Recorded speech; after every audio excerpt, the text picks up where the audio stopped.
Well, you heard it right. I wrote a book and I called it, Thank God I'm Crazy. So why would anyone write a book and call themselves crazy? Well, I never thought that I would, nor that I would ever be an author. But life had other plans. So in order to explain it, I have to share a little bit of my story with you. I grew up in an abusive home where my father, one time a layman Southern Baptist minister, ruled my sisters and I with his belt and a very fundamentalist, fire and brimstone way of thinking about sin and guilt, and I always seemed to be in it. So at 19, I married, and I thought that I had left it all. I left California and moved to West Virginia. But I was devastated to learn that I had found myself in another abusive situation. And I felt as if a door was closing inside of me. I cried a lot for no reason. And I was crying one morning, 4 a.m. on the sofa in the living room, when I felt as if there was there was me, all of me, whatever that is, was sucked up into the corner of the room, just like that, sucked up. And suddenly I was in this beautiful, euphoric, kaleidoscopic light. And I just floated, and I felt so as though I had found home for the first time. Within this kaleidoscopic light, I also started to see images. And they were like a travelogue, like places that I had never seen before. A driveway with evergreen trees lining it, a road with a sign on it with a number on it, and a sphinx-like mountain with ribboned with the highway below it, and a sign over it that was blank, a white sign that was blank. But it just kept going on. The symbols just kept going on. My reaction was to laugh. I was the happiest I'd ever been. I had no idea anything could be so joyful. Well, this went on through the next day. And I was aware of my body, and that I had 2 babies to take care of. But I kept getting pulled back into the light. And I kept laughing and laughing and laughing. Well, my husband put me in West Virginia State Mental Hospital. I was there for 9 days.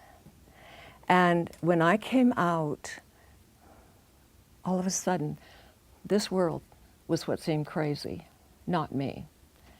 I mean, after all, there was hate, there was fear, there was war. There was betrayal. This was sanity. I felt that where I had been was sanity. But I pushed it out of my mind because I determined to raise my children and somehow make the marriage work. Well, 10 years later, in a college art class, I was given an assignment to create an image, and I'm not an artist, to create an image, multiple images of one thing. And so I went to the garage and I opened up the door, and there was a lamp, and very stark lamp, and I took the shade off and there was just a light bulb exposed. And I sat it down beside the stool, on the stool beside the canvas, and lifted my hand. And something took my hand. And in 45 minutes, there was a very beautiful painting in front of me. I was exhausted, and so I went in and laid down. Then I came back to see, did it really happen? It had. And in some way, I can't explain how, I could see my future in that painting. In some visceral way, I knew that everything I had and knew was going to be taken from me. And it was. But somehow, this painting gave me comfort. I had a sense that whatever was going to happen was supposed to happen, and it was for my best good. And so I kept it to myself. 16 years later, my life changed forever. I had just graduated from rather well-known college in Maryland, women's college, and was feeling very confident and a little bit into myself, and you know, kind of proud of what I did. But also, it was a very dark time in my marriage, and I had just discovered that my husband was having an affair with my best friend. So, as I drove up her driveway, I saw the evergreen trees, and I recognized them. But I had planted those evergreen trees with her when they were just seedlings many years ago. But now they were as in my vision, and I saw the light coming through the trees just as I had seen in my vision. And I knew somehow there was another dimension of life that I did not know. I didn't know if it was guardian angels or a God I had never met, but it didn't matter. From that point on, I had an unprecedented trust in this inner knowing, this inner voice, that that somehow was coming through me. I wasn't sure how. So the dark times kept coming, and more visions kept manifesting. All of my visions began to manifest in my life. But with those visions, it was as if they tugged at my inner voice, and they gave me the courage and information. You have to read the book to understand that, but literally information from these symbols.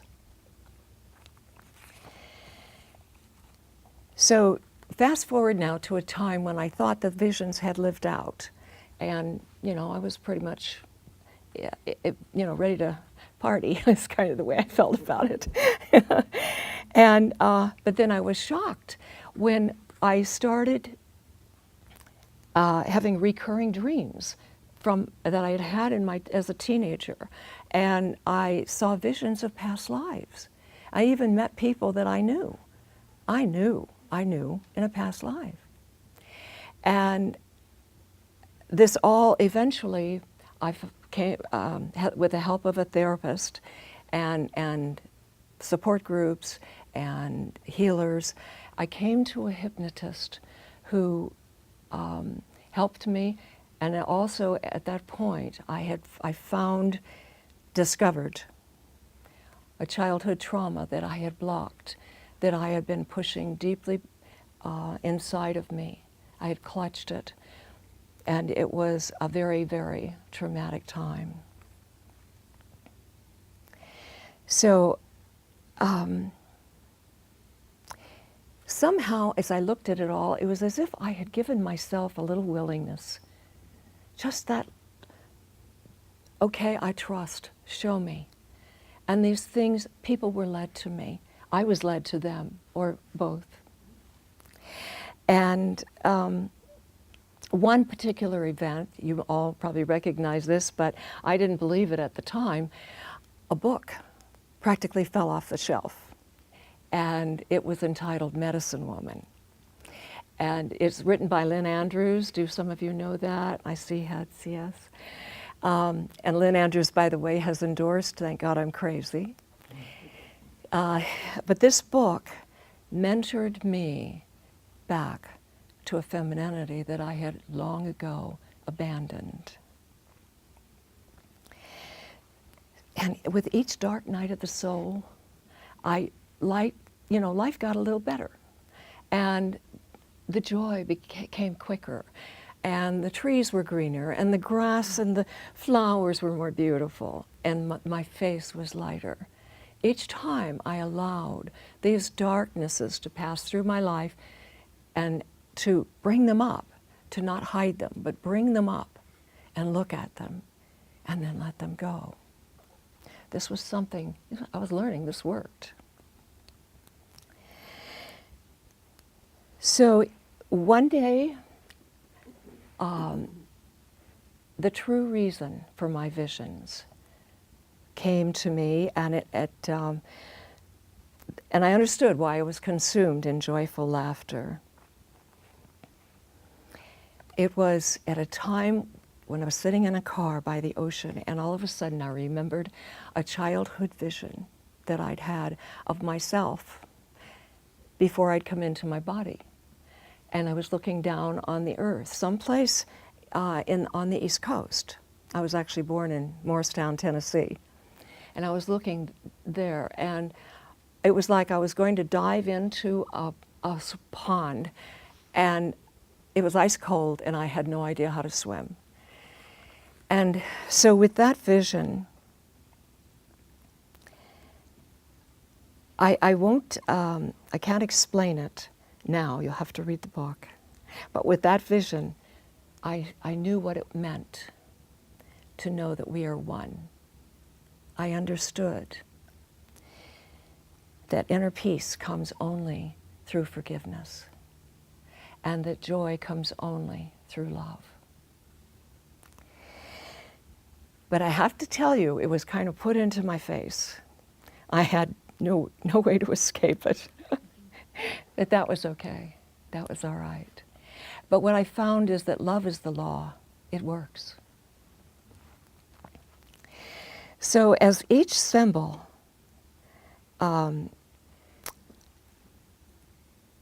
passed through, came through my experience, you know, I thought, I was thinking of life as a dream. But then it began to feel like each condition, each dark night of the soul was a dream itself. You know, and when it was over, it was gone. It came, I faced it, I loved it, I forgave it, and it was gone. And, so I thought of life being a dream and these dreams happening, but what I knew for sure is that I was real. I was not changing. I mean, I was changing, but I was not disappearing, I was growing. I was getting stronger and happier. But for 25 years, after those visions, I kept it secret because I thought people would think I was crazy. Life is a dream. Then one day, I was led by a friend to a meeting where they were talking about a book entitled A Course in Miracles. This modern day philosophy was telling me that life is a dream, like other ancient philosophies and Eastern religions have also done. And I began to think, okay, it's a dream. It's a condition. It's just a condition that we're in. But when we think about life being an illusion, we're not an illusion. We are real. And what are we here for? We're discovering our own greatness. You know, Marianne Williamson has said that our deepest fear is not that we are inadequate, but our deepest fear is that we are powerful beyond measure. And I'm pleased to say that Marianne Williamson has also endorsed, "Thank God I'm crazy." So for me, A Course in Miracles was a certificate to sanity. And some call life a classroom or a stage, or even, just an illusion, a school. But does it really matter what we call it? What matters is that we're growing, and that I'm growing, that I'm peeling away the layers of fear, and that even when this body drops, I don't.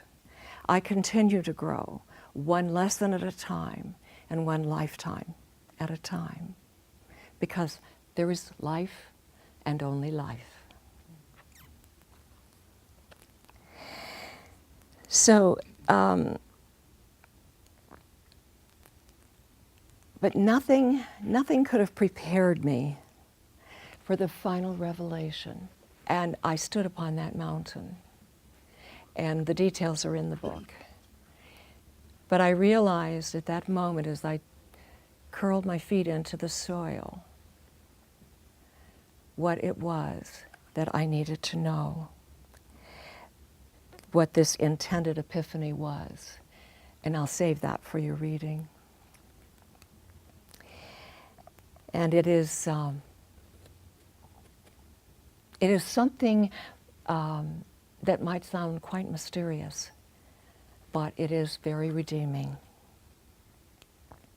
And as I stood there, I remembered what the Course in Miracles says, that the holiest place on earth is where an ancient hatred has become a present love. Well, I know I may leave you wondering, and I hope so. I've taken 10 years to write Thank God I'm Crazy, and it is my gift, and it is my heart's desire to bring to you new dimensions of life, and especially new dimensions to your own life. And, I've been guided now by visions for many years, and these images and what I've come to call symbols. But I'm not special. We can all do this. Everyone's symbolic messages are different. Deity is not in the messenger, but the message is vision. And A Course in Miracles says that, of course, you could in fact gain vision from just that table if you would withdraw all your own ideas about it and look upon it with a completely open mind. You know, a mystic looks at a rock and says that it is projecting a deeper level of reality.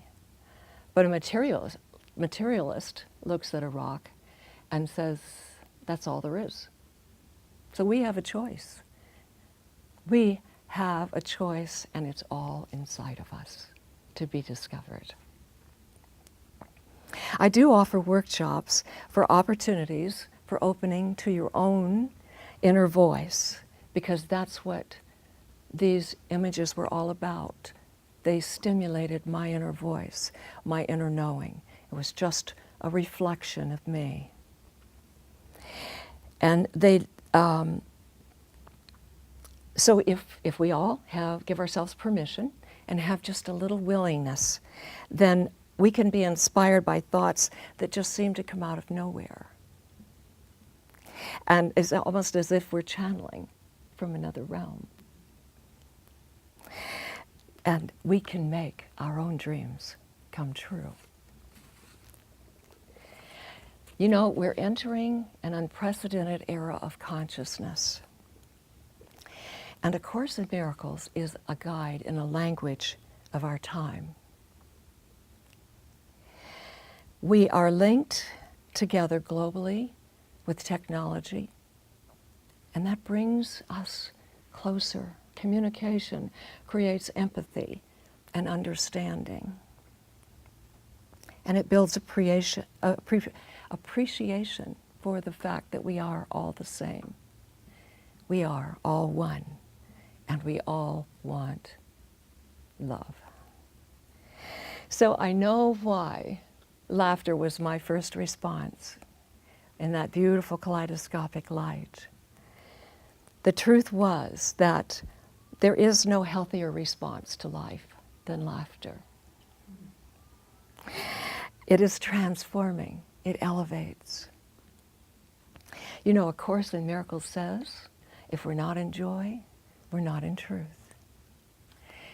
So I would like to leave you with this one thought. See only love, for that is what you are.